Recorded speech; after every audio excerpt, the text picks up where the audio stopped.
Hello, my name is Colin O'Driscoll, and I'm here to talk to you today about a brief introduction to public financing for urban forestry nature-based solutions. I work for ETI4 Valuing Nature. It's a spin-off company of the University of Padova, and ETI4 is one of the UForest project partners.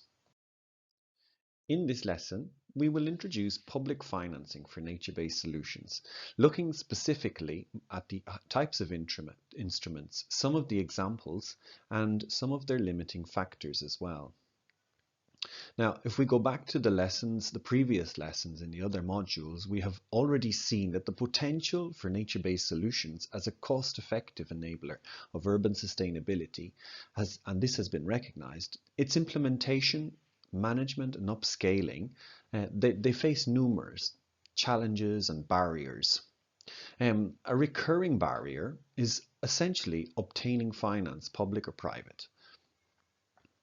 Now, within urban contexts, urban and peri-urban green spaces are generally considered consciously acquired, publicly regulated to serve biodiversity conservation, natural buffering for infrastructure projects, urban shaping and planning functions, in addition to the recreational benefits and functions that they provide.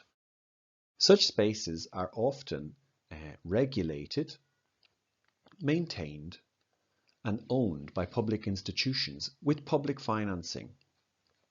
Okay, so given that urban forest initiatives involve the range of specific projects, initiatives, organizations operationalizing urban and peri-urban green spaces in their mission, vision and activities, they are restricted by the use and access rights of the urban green public space.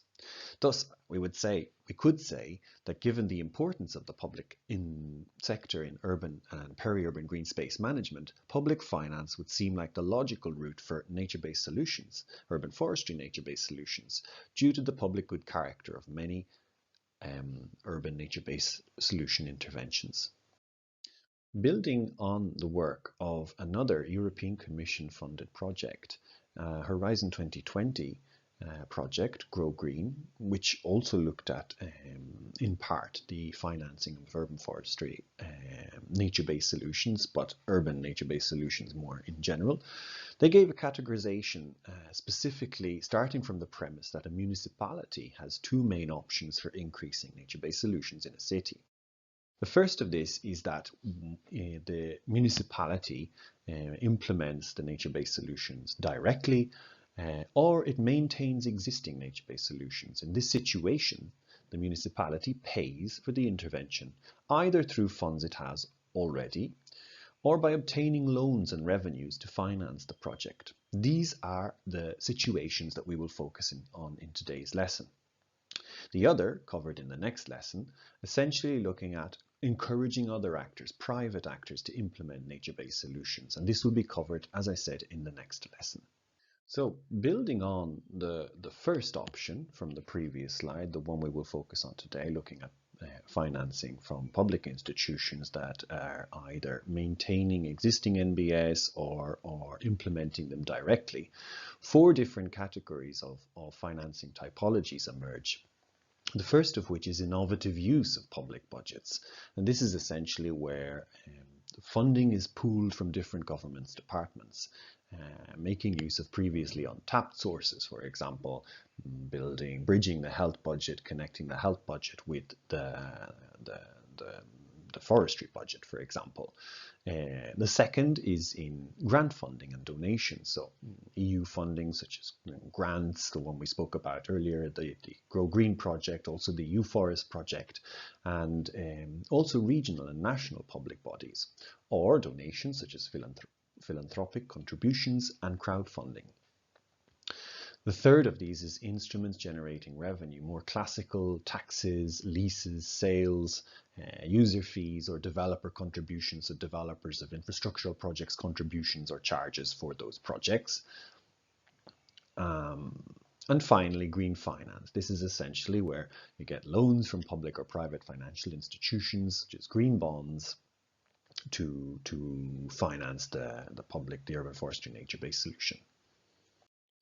So in the next two slides, we'll give two examples, one from two of the different categories that were described in the previous slide. The first of this falls under the first category that we mentioned, innovative use of public budgets and spending. And the example that we will give is in green infrastructure. The example is Green Exercise Partnership in Scotland, the UK. This is essentially a joint venture between three institutions, public institutions in Scotland. So you've got the Forestry Commission Scotland, the Scottish Natural Heritage and Health Scotland, which is part of the National Health Service in the UK. Now, this project essentially funds other projects that show the health benefits that derive from investment and management of the National Health Service estate. For example, it funded some tree plantings, active woodland management, pathways to improvement for other actions that increase the access and the connection between hospital staff and patients can obtain. So local residents can also benefit from the exercise and time in nature by this increased access to nature. The second example is an example of green finance, the debt instruments, the Climate Adaptation Bond in Paris. So in 2015, the city of Paris, they issued a 300 million climate bond with an annual interest rate of 1.75% to finance climate and energy projects. Of the 300 million, 60 million is reserved for climate change adaptation measures. The bond will run until 2031, and the bond currently finances two projects involving the planting of 20,000 trees and the creation of 30 hectares of new parks in the city by 2020. So this has already taken place. The bond covers the cost of implementing the adaptation projects, with maintenance costs covered by the city of Paris itself. Finally, looking at some of the examples and having seen the different categories of financing instruments exist, it's important to mention as well some of the limiting factors that should be considered when we speak about these four categories. So when we speak about innovative use of public funds, the main issue here is really the effort it takes, the time taken to convince and communicate to the other sectors that previously probably haven't communicated. Often lots of resources are needed to activate, to increase and to improve, facilitate the communication between these to get the funds going. The second, the second category, limitation factors under the second category, for example, when we speak about grant funding and donations, grants first, so strong selection criteria in many of the grant applications. They're often very competitive, so you're not guaranteed to win. Co-funding sometimes required, and they're often annual or multi-annual calls, so again not very reliable. Whereas the donations, they can often be location specific or once off. When we speak about instruments generating revenue, well, taxes, for example, as we all know, are quite unpopular with citizens, and loans, for example, generally require projects to generate a revenue.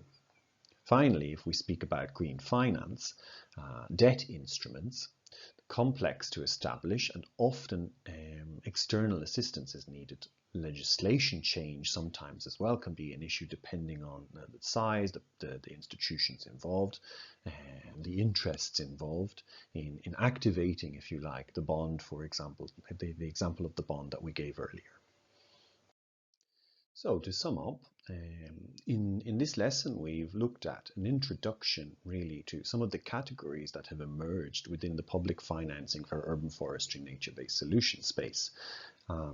We've seen two practical examples, if you like, successful and practical examples, and we've looked at some of the limiting factors and barriers to activating these funds. In the next lesson, we'll look at private financing for urban forestry nature-based solutions. My name is Colm O'Driscoll, and thank you for following the lesson today.